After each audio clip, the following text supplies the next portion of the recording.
U prirodi čoveka koji radi je da svoj rad podeli sa drugima. I dalje, u prirodi same prirode je da bude izložena pogledima, svetlu, vidljivom spektru i onom za nas nevidljivom, koji tekako ima svoju publiku i energiju. U prirodi stvari su regulisane neupitnim zakonima i tu nema diktata, nema dogovora, odlaganja, cenzure, sve nastaje iz nečega. Dakle, u prirodi stvaraoca je da izloži svoje delo. Tim povodom vas uvodimo u novu bonus epizodu Puta u budućnost. Nazvali smo je Ekspozicija, izloženost. Vidjet ćete zašto.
Kakva je to priča? O priči koja mora da se čuje, o muzici koja mora da se sluša, o reči koja mora da se napiše, o pismu koje mora da se pročita, o igri u kojoj mora da se uživa, o kući u kojoj mora da se bude, o pesmi koja mora da se peva, o boji koja mora da govori. Čini mi se da je to priča o čarobnom nizu koji se stvara između stvaralaca i gledalaca, između slušalaca i muzike, između glumca i srca, između pisma i sećanja. To je priča o kojoj govorimo u ovoj epizodi. I zato, molim vas, budite pažljivi. Vrlo je važno i za vas i za njih da se taj čarobni niz bez prestanka održi i da zauvek postoji.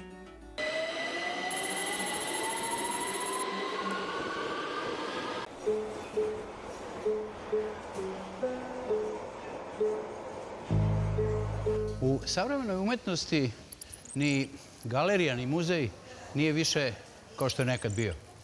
Nisu više dovoljni samo zidovi za slike, sobe za skulpture, livade, brda i doline, nego samim razvojem artefakta i ta se čitava stvar menja. Kako je sam artefakt postao na jedan određen način nešto sa mnogo P, na primjer projekat, projekcija, priča, performance i tako dalje, tako je i ceo ovaj prostor morao na neki način da promeni svoja svojstva i da promeni svoju samu arhitekturalnu i prezentacionu suštinu. Tako da na kraju muzej ili galerija postaje jedna kreativna mašina koja zajedno sa umetnikom stvara dodatu vrednost i mogu slobodno da kažem na neki potpun način animira sva čula jednog posetioca.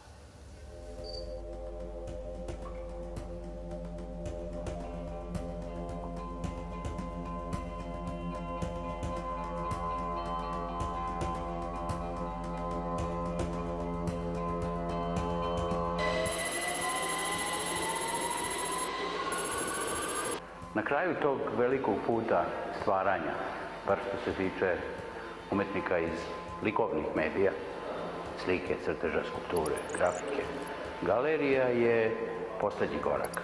Dakle, na tom velikom putu galerija je poslednji korak u kojoj se vidi sve ono što je umetnik radio, sva njegova muka, veselje, stradanja, pamet, sve čini koje je uložio u to svoje delo. Bez galerije to na neki određen način ne postoji. Kao što film ne postoji bez bioskopa, bez televizije, kao što glumac ne postoji bez pozorišta, kao što dramski pisac ne postoji bez pozorišta i filma, tako ni likovno delo ne postoji bez galerije. Mi smo sad ovde u jednoj galeriji u Parizu koja, između ostalih, reprezentuje, čuva i prodaje neke od naših umetnika.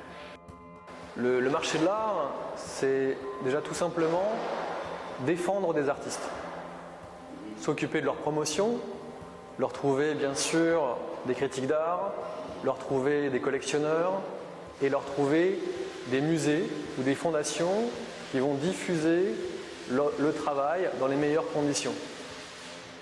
Ça, c'est la première base du marché.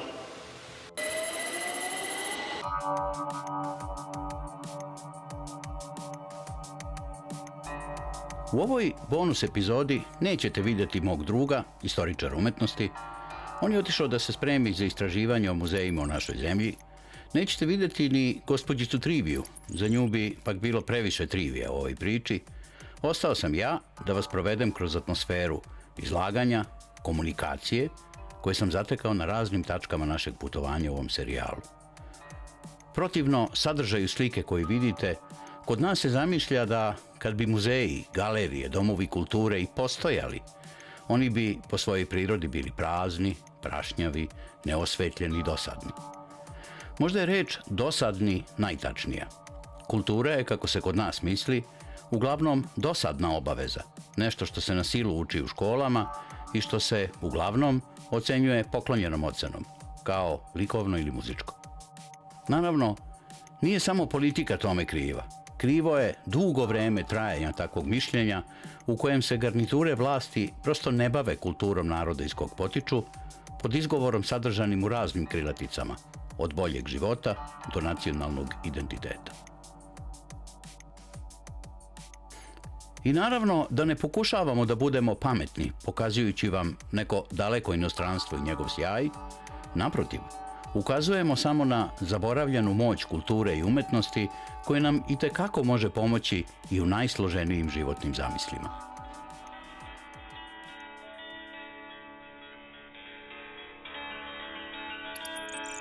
Sasvim je moguće da vam ovaj prostor po ljudima, njihovoj različitosti, godinama, nacionalnostima, liči na ogromnu modernu železničku stanicu ili aerodrom.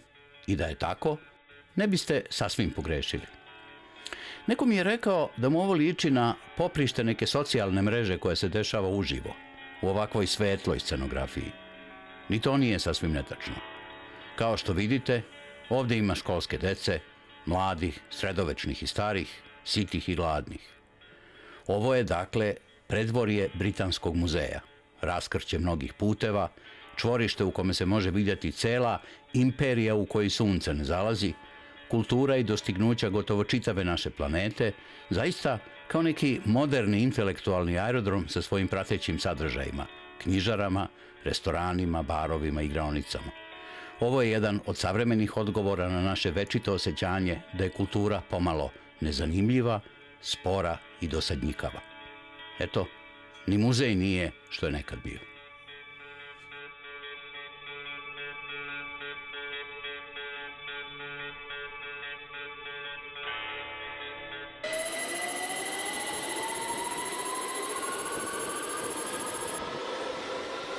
Tako je muzej i galerija evoluirala zajedno sa umetnosti tokom celog ovog vremena. To više nije samo skup zidova koji nose na sebi slike. To je jedan zanimljiv i interesantni medijator koji se nalazi negde kao posrednik, kao provodnik u večitom dijalogu između umetnika i njegove publike.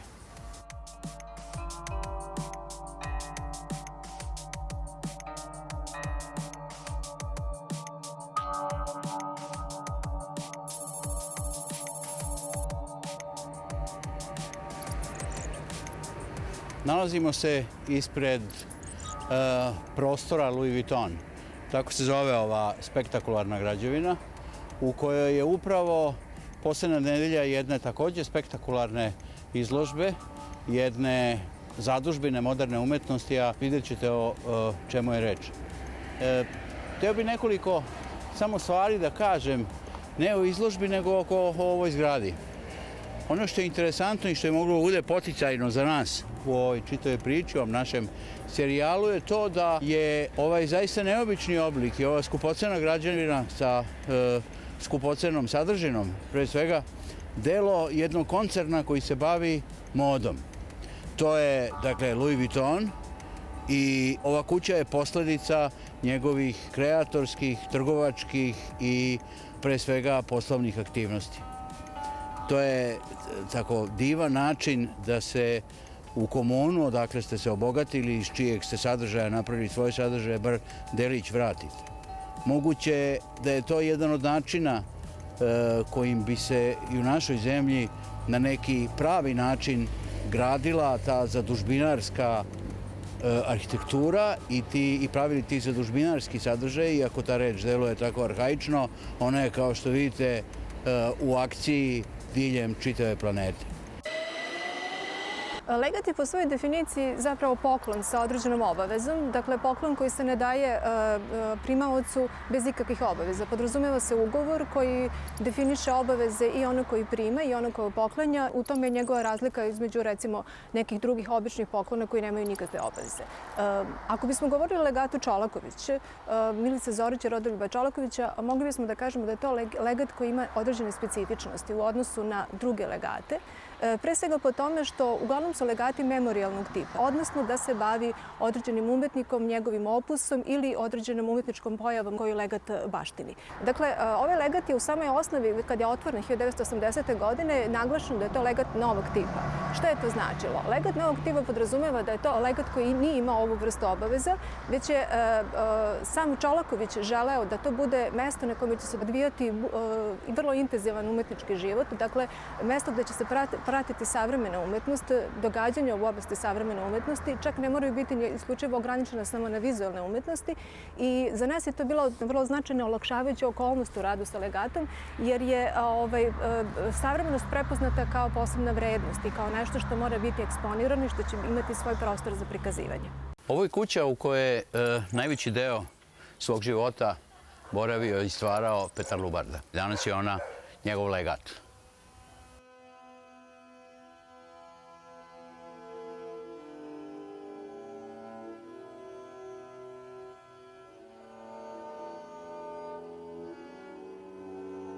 Uprkos legendarnoj trivi o nastanku ovog ateljeja koji smo pominjali ranije u našoj seriji, ova zgrada je danas bitan svetionik za svakog ko traga po našoj posleratnoj umetnosti.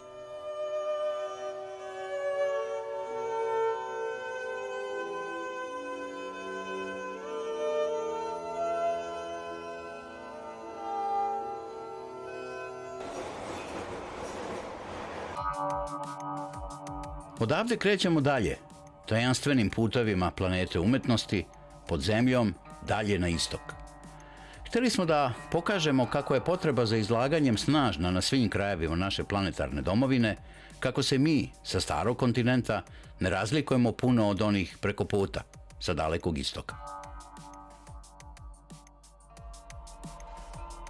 Kada dolazite iz kulture u kojoj je gotovo svejedno imate ili nemate galeriju, imate ili nemate muzej, onda prosto ne znate šta kažete ispred ove građevine koju je projektovala Zaha Hadid 2014. godine, kad je ona i završena ovde, i koja služi isključivo jednom cilju, da se predstavi, pomogne, usmeri sva aktivnost vezana za dizajn i srodne vizualne umetnosti. Tako da gradnja ove same zgrade, njen način i njeno samo postojanje svedoči o tome koliko je jednoj naciji bitno da se bavi ovim i da svoje generacije i svoje potomke usmeri ka nasleđu likovne pismenosti.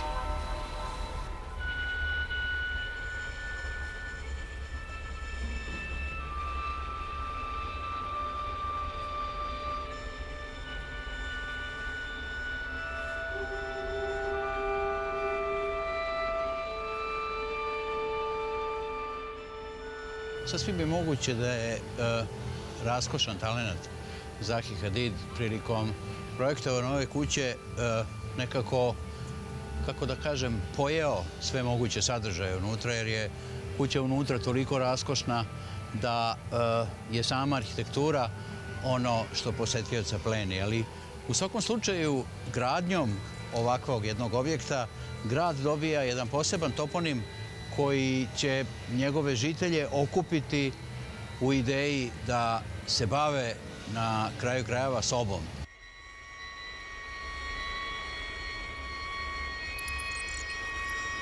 Najčešći odgovor koji možete čuti kad se zapitate zbog čega nema više umetnosti na displejima naših života, zbog čega nema više kulture i u našim medijima, nepostojećim galerijama, školama i našim međusobnim odnosima je, osim što je dosadna, kultura i skupa. I čovjek bi rekao da se upravo ovde, na ovom mestu, ponovo rađa ta neobična ljubav između kuratora i umetnika, između muzeja i umetnosti, i u toj saradnji se u izvesnom smislu i odvija cela umetnost početka ovog našeg milenijuma, a začela se negde 70. godina prošlog veka.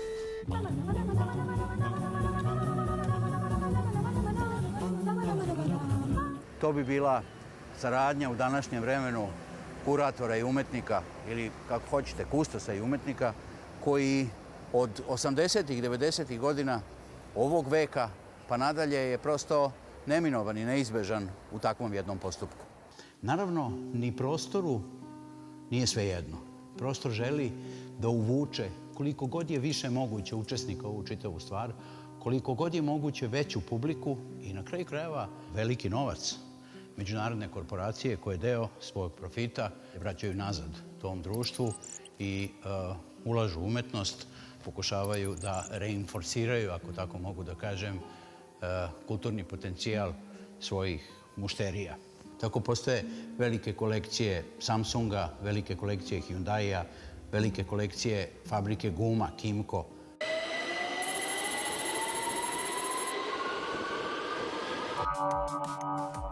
Čak i najveći svetski muzeji moraju da budu kreativni u tom smislu i da se dosete kako da državne dotacije dopune raznim drugim sredstvima da bi svoju ponudu učinili atraktivnijom i bogatijom. Najrazličitije sprege su moguće i liberalni potrošački kapitalizam, ako se već ne može pretvoriti u nešto drugo, može da bude iskorišćen na dobar način. Kao što vidite, mi smo sada ovde u Louvru i to je jako dobar primer da bismo osjetili i primetili kako potreba da se izlože artefakta koja principijalno ne donosi strašno velike prihode se može povezati sa nečim što je industrija, sa nečim što je prodaja i da taj brak ne mora neminovno biti neetičan. Ispod celog platoa Louvre je napravljen jedan ogroman, interesantan shopping mall koji dozvoljava da posetioci sednu, da se osveže, da kupe nekakav suvenir ili nešto po čemu bi Pariz u njihovom sećanju bio poznat, a pritom su obišli odaje sa leve, desne strane i iznad i poneli sa sobom neprocenjivo blago evropske i svetske umetnosti. Ako se vratimo u 60. godine i recimo ako pogledate u novinama snimke redova za izložbu Van Gogha u Narodnom muzeju, ako pogledate sve te sjajne svetske izložbe u Muzeju savremene umetnosti, onda ne možemo da se zapitamo gde smo mi danas. S jedne strane je tu uvek pitanje da li to znači da nema umetnosti? To naravno da ne znači da nema umetnosti. Umetnici uvek stvaraju na sreću, ali je tu pitanje da li ima kulture i šta ova zemlja misli o sebi i svojoj kulturi ako te institucije kulture ne rade. Evo i ako pogledamo bioskope, jer 60. su i decenija bioskopa, odlazaka u bioskope, zaista najveći svetski hitovi su tada u beogradskim bioskopima. Vi danas gotovo i da nemate bioskope i uopšte kulturu odlazaka u bioskope. Tako da mi s jedne strane zaista mogu da kažem da imamo smrt institucija, ali s druge strane ja negde hoću da čvrsto verujem da nemamo i smrt umetnosti i da će kad tad umetnost opet naći neki svoj prostor za sebe, ali da to ne budu samo alternativni prostori što je divno i sjajno i što pokazuje vitalnost pre svega ovog grada, i ove zemlje, ali prosto država je ta koja mora da brine o tome i država mora da ima svoje institucije kulture.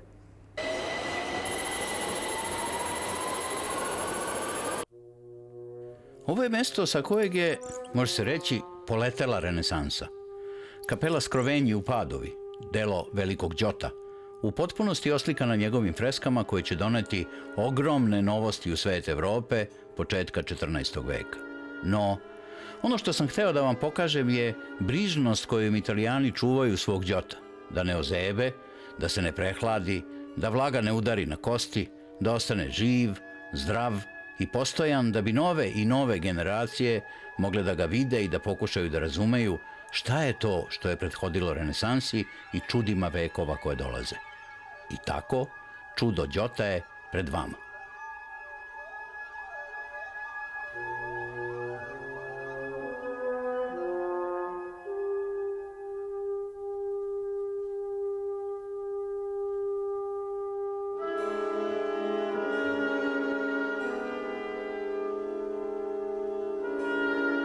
Čudite se malo, a onda se naljutite i otiđete da pogledate freske iz naših manastira.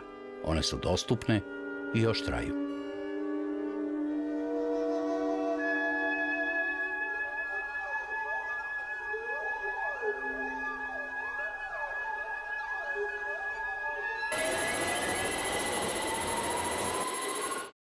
Ima ljudi koji bi mogli kompetentnije i, kako bih rekao, posvećenije da govore o Bitefu nego ja.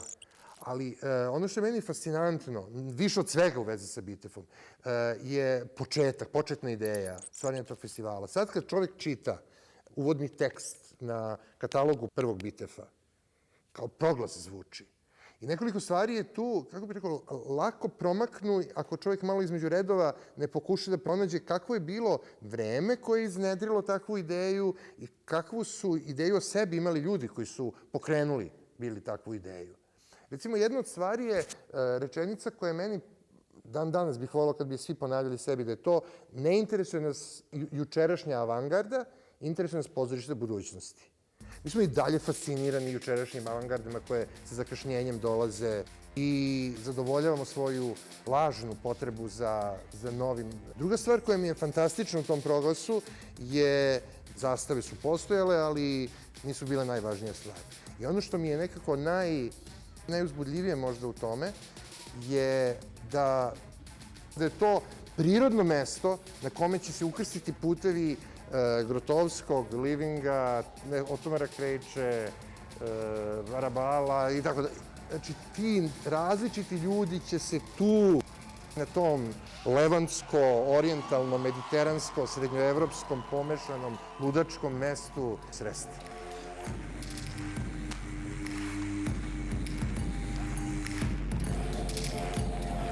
Kultura je zapravo veoma popularan sadržaj koji za jednu državu ne samo što pomaže u kreiranju njenog identiteta, već za medije može da bude veoma važan sadržaj od koga medij može da pravi profit.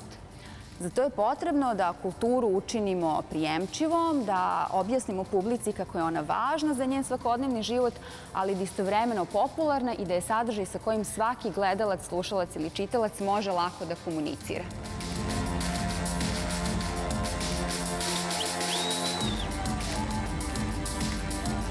Upravo time bi trebalo da se bave posrednici koji komuniciraju sa jedne strane sa nama kao publikom i sa druge strane sa kulturom i umetnošću. Oni bi trebalo da nam objasne kakav je kontekst u kome je nastalo neko umetničko delo, da nam pomognu da to umetničko delo ili taj kulturni sadržaj smestimo u svoje svakodnevno iskustvo. Da razumemo na koji način je to delo predstavljeno i da nam ono postane blisko, da ono postane zapravo deo našeg svakodnevnog života. Sve dok kulturu zatvaramo samo u uzak krug onih koji je stvaraju i samo u uzak krug onih koji su se formalno obrazovali da kulturu razumeju, mi zapravo negiramo veoma važnu ulogu medija. Ulogu medija koja je direktno vezana za demokratizaciju kulture i umetnosti. Mediji bi trebalo da se potrude da svi mi danas možemo da razumemo svako delo iz savremene ili klasične kulture i umetnosti.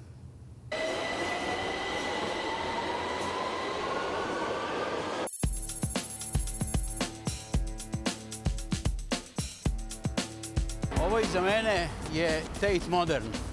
To je kuća u kojoj stanuje moderna umetnost 20. i 21. veka.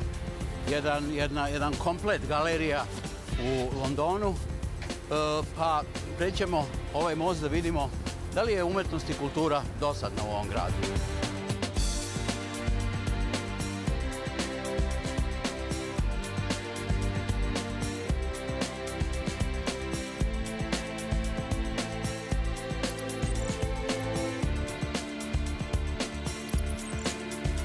I ovdje ćete vidjeti redove zaludnih ljudi koji se smrzavaju na zubatom suncu u nadi da će uskoro moći da vide po koju čuvenu zbirku, čuvenu sliku koja je ovdje došla iz prošlosti ili kameno telo koje će pobuditi maštu, prostor koji znači nešto što ni sami ne razumiju i ih ostavlja u posebnoj vrsti uzbuđenja, da se prikaže baš ovim radoznalcima. Izgleda da umetnost nije baš tako nerazumljiva, zaludna i dosadnjikava. Evo još jedne grupe ljudi koji očigledno nemaju pametnijeg posla nego da stoje u ovim ogromnim redovima da dotaknu, ako mogu, malo zlatnog vazduha ove zgrade. Dok se to ne dogodi, njih zabavljaju razni ulični slikari, prodavci suvenira, slatkiša i osvežavajućih napitaka, čak i muzičari, pa gde to ima? Ima ih svugde. U Njujorku, Parizu, u Firenci, ispred muzeja Ufici, u kojem mogu vidjeti renesansu, pravu, visoku, sa reprodukcija školskih udžbenika iz kojih je mrzelo da uče. Malo čekate u dobrom društvu i onda se sretnete sa Michelangelom, Botticellijem, Pietro della Francescom i ostalim strancima za koje vam se čini da ste ih već negde sreli, toliko su vam poznati.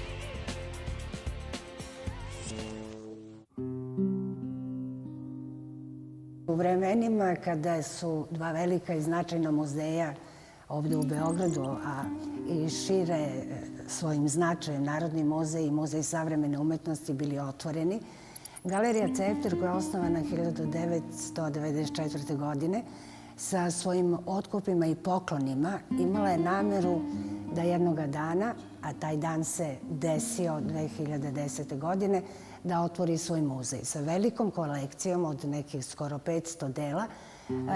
Mi se danas nalazimo u muzeju Cepter. Veliki značaj, čini mi se, muzej ima, zato što sa svojom kolekcijom koja pokriva drugu polovinu 20. veka i početka milenijuma pravi jedan presek umetničke, likovne pozornice Srbije, pa možda i šire, kažem šire, zato što su tu zastupljeni umetnici koji su radili u Srbiji tokom te polovine veka, predstavlja jedan značajan punkt. Mnogo stranaca, mnogo naših ljudi dolazi i čini mi se da Muzej Cepter ima vrlo važnu ne samo umetničku, već i pedagoški značaj.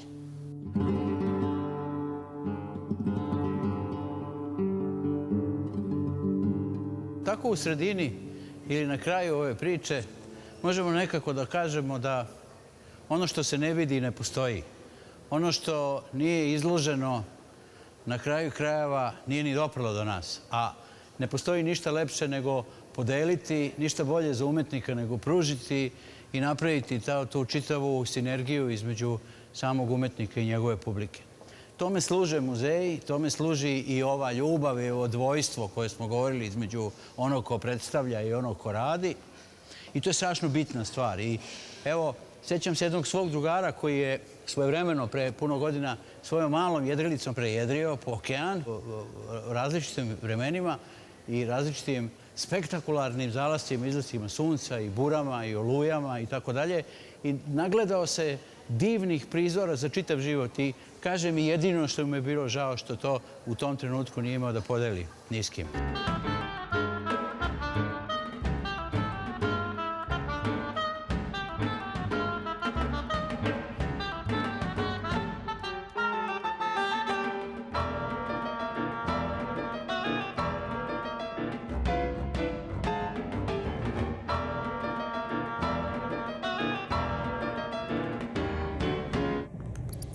Naše postojanje se mnogo snažnije, jače i upečatljivije vidi u našim ratovima, međusobnim klanjima, političkim spletkama i njihovim rezultatima.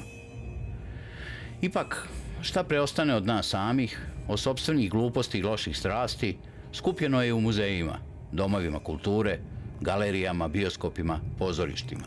To je suma naše inteligencije i osjećajnosti. Po tome će nas pamtiti oni koji dolaze, pod uslovom da im ostavimo i najmanju stazu, da mogu uopšte da dođu do nas. To svetli u mraku, to vodi napred.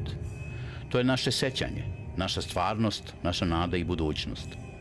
Ako to ne budemo sakupljali, tumačili, bavili se time, čuvali, predstavljali, nećemo naprosto biti živi. Zato je istorija umetnosti bolji deo naše ukupne istorije.